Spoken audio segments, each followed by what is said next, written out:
दिवाळीनंतर शिंदेंचं राजकीय करिअर संपणार आहे। मुंबईच्या राजकारणात आणि महाराष्ट्राच्या सत्तेत गेल्या 2 वर्षापासून सुरू असलेली सर्वात मोठी लढाई शिवसेना पक्ष कुणाचा, धनुष्यबाण कुणाचा या प्रश्नावर आता सुनावणी निर्णायक टप्प्यावर आली आहे। सर्वोच्च न्यायालयाने शिवसेना पक्ष आणि चिन्ह प्रकरणाची अंतिम सुनावणी तारीख निश्चित केली आहे।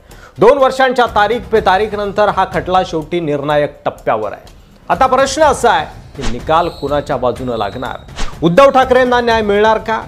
एकनाथ शिंदेंच्या राजकीय भविष्यावर दिवाळीच्या तोंडावर शिक्कामोर्तब होणार का?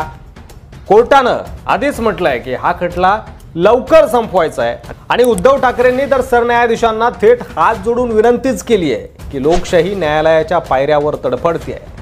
म्हणजे हे फक्त पक्ष चिन्हाचं प्रकरण नाहीये, तर महाराष्ट्रात लोकशाही आहे का हे सिद्ध करण्याचा क्षण असणार आहे, हे सिद्ध करणारा निकाल असणार आहे। नेमकं काय घडतंय शिवसेना पक्ष चिन्हाच्या बाबत? उद्धव ठाकरे सरन्यायाधीशांना काय म्हणाले? एकनाथ शिंदे यांचं काय होणार आहे आणि किती तारखेला लागणार आहे शिवसेना पक्षाचा आणि चिन्हाचा निकाल? चला तर सविस्तर जाणून घेऊया। नमस्कार, तुम्ही पाहताय मराठी मंडळी।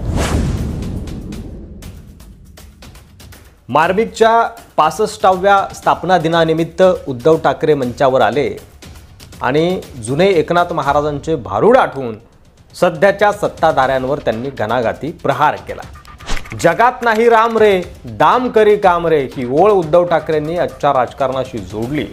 जय श्रीरामच्या घोषणा देता पण पैसे देऊन सत्ता टिकवण्यासाठी जे दिल्ली दरबारी धावपळ करत आहेत त्यांचा खरपूस समाचार उद्धव ठाकरेंनी घेतला। उद्धव ठाकरेंनी थोडक्यात एकनाथ शिंदे यांच्या गटातील भ्रष्टाचारावर आणि त्यांची जी सध्या धावपळ सुरू आहे दिल्ली दरबारी त्यावर बोट ठेवलं, त्यावर ताशिरे ओढले। उद्धव ठाकरेंनी सध्याच्या सरकारवर आणखी एक गंभीर आरोप केला। हिंदी सक्ती, मुंबईचं महत्त्व कमी करण्याचे बहाणे आहेत आणि मराठी माणसाच्या स्वप्नाशी व अस्मितेशी हा विश्वासघात आहे। हे मुद्दे त्यांनी पुन्हा प्रकर्षानं मांडले। मुंबई महाराष्ट्राला मिळाली नाही, ती मराठी माणसानं मिळवली असं ठाकरेंनी ठणकावून सांगितलं। त्यांच्या भाषणातून हे स्पष्ट झालं की मुंबई आणि महाराष्ट्रावर डोळा ठेवणाऱ्यांसोबत शिवसेना 2 हात करणारच आहे। सर्वोच्च न्यायालयाने शिवसेना पक्ष आणि चिन्ह प्रकरणाची अंतिम सुनावणी 8 ऑक्टोबरला ठेवली आहे। 8 ऑक्टोबरची तारीख निश्चित झाली आहे आणि त्याआधी 20 ऑगस्टला सुनावणी अपेक्षित होती, पण ती पुन्हा पुढे ढकलली गेली आहे। कोर्टानं मागच्या वेळी स्पष्ट सांगितलं होतं की हा खटला आम्हाला लवकर संपवायचा आहे, पण तरीही विलंब सुरूच आहे। यावर उद्धव ठाकरेंनी सरन्यायाधीश भूषण गवई यांना थेट मंचावरून हात जोडून विनंती केली आहे। त्याच्यामुळे खंडपीठ कुठलेही असलं तरी आपण त्यात देखील लक्ष घाला ही मी हात जोडून विनंती करतो आहे की तुम्ही 4थे सरन्यायाधीश आहात। हा खटला 3-4 वर्षापासून सर्वोच्च न्यायालयाच्या उंबरठ्यावर तडफडतोय। न्यायाचं पाणी आम्हाला पाजा, त्याला पाजा, नाहीतर लोकशाही मरेल हा प्रश्न अनेकांना पडतोय की जर कोर्टानं न्याय दिला नाही तर लोकशाहीचं काय? 8 ऑक्टोबरला जर कोर्टानं आता उद्धव ठाकरेंच्या बाजूने निर्णय दिला तर शिंदे गटाचं राजकीय अस्तित्व धोक्यात येणार आहे। पक्ष आणि चिन्ह गेलं म्हणजे 2022 मध्ये केलेल्या बंडावर पाणी फिरणार आहे, सगळं संपुष्टात येणार आहे। शिवसेनेच्या नावावर निवडणुका लढवणं जमणार नाही आणि 2024 नंतर जे काही कमावलं ते गमवावं लागणार आहे। राज्यात आणि मुंबई महापालिकेत सत्ता टिकवणं तर दूरच, पण दिवाळीनंतर शिंदेंच्या गटात मोठा भूकंप येऊ शकतो।